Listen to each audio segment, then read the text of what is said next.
में भ्रष्टाचार बढ़ता ही जा रहा है। 2005 में कंडक्ट की गई ये स्टडी ट्रांसपेरेंसी इंटरनेशनल के द्वारा ये बताती है कि ऑलमोस्ट 62% ऑफ इंडियंस ने अपनी जिंदगी में कभी ना कभी किसी पब्लिक ऑफिशियल को रिश्वत दी है। भारत में भ्रष्टाचार corruption in India not only affects the central and state economies but ये देश की नींव को हिला के रख देती है। मोर ओवर हमारी सरकार और पॉलिटिकल पार्टीज करप्शन के लिए नोटोरियस है। Rather than engaging in corrupt practices, भ्रष्टाचारी कर्मों में एंगेज होने से अच्छा है कि हमारे मिनिस्टर्स को करप्शन जैसी प्रॉब्लम को एलिविएट करना होगा। उन्हें सिटीजन्स के लिए एक एग्जाम्पल सेट करना होगा कि अपने काम को सदैव ईमानदारी से करें और अपने गोल्स को लॉयल्टी से अचीव करें। There are also people who are convicted of crime. भ्रष्टाचार को मिटाना नामुमकिन है when criminal people are in charge of the government. Bharat के भ्रष्टाचार को लेके कई एक्सप्लेनेशंस हैं और इसका सबसे बड़ा कारण है अनएम्प्लॉयमेंट। आज मार्केट में अनएम्प्लॉयमेंट के कारण वैकेंसीज कम है और कंपटीशन के लिए यूथ ज्यादा। आज लोग उस पोजीशंस पे काम कर रहे हैं जो उनकी क्वालिफिकेशन से कई नीचे है।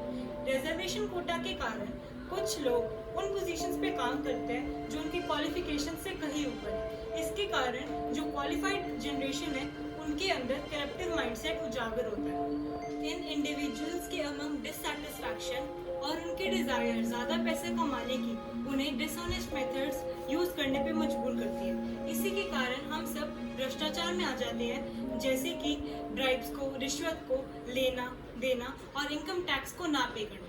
चैलेंज ये एग्जामिन करने का है कि कैसे ये भ्रष्टाचारी लोग अपने पर्सनल इंटरेस्ट को देश से ऊपर रखते हैं, वह देश के वेलफेयर के साथ समझौता करते हैं। हम लोग ये क्यों नहीं समझते हैं कि जब हम भ्रष्टाचार में आते हैं तो हम अपने साथ ही नहीं बल्कि देश को भी धोखा देते हैं।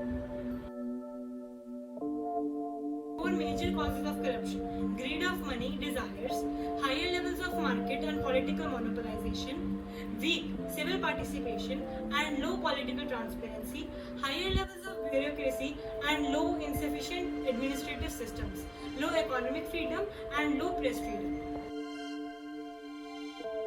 हमारे इतिहास में भ्रष्टाचार के कई सबूत हैं, जैसे कि 1992 में हुआ 5000 करोड़ का Indian stock market scam, cobbler scam, 1998 में हुआ Ajmer rape case, 1998 Anubhav plantation scam, Sheregar scam, Jalgaon housing scam. इस विश्व में सबसे ज्यादा करप्ट देश है सोमालिया, सीरिया और साउथ सुदान, और सबसे कम करप्ट है डेनमार्क, नॉर्वे, स्वीडन, फिनलैंड और न्यूजीलैंड, सिंगापुर भी। ऐसा नहीं है, हम भारत को बदल सकते हैं।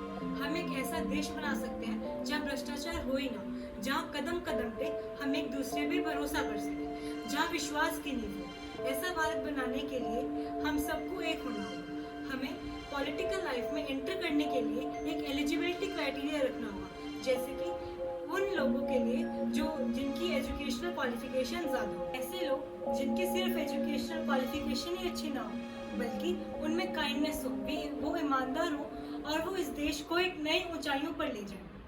सिर्फ सरकार को ही नहीं, हमें भी कुछ कदम लेने होंगे।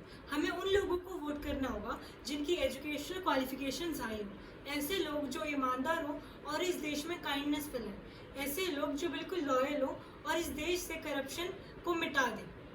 एट लास्ट मैं ये कहना चाहती हूँ कि हमें भारत को समेट कर एक मुट्ठी बनानी होगी, एक ऐसी मुट्ठी जो इतनी दृढ़ हो जिसका संकल्प अनमोल हो। अभी भी हमारा आज़ादी के लिए संग्राम जारी है, क्योंकि जब तक भारत में भ्रष्टाचार है, दो द्वेष है, तब तक हमारा भारत बेड़ियों में जकड़ा हुआ है।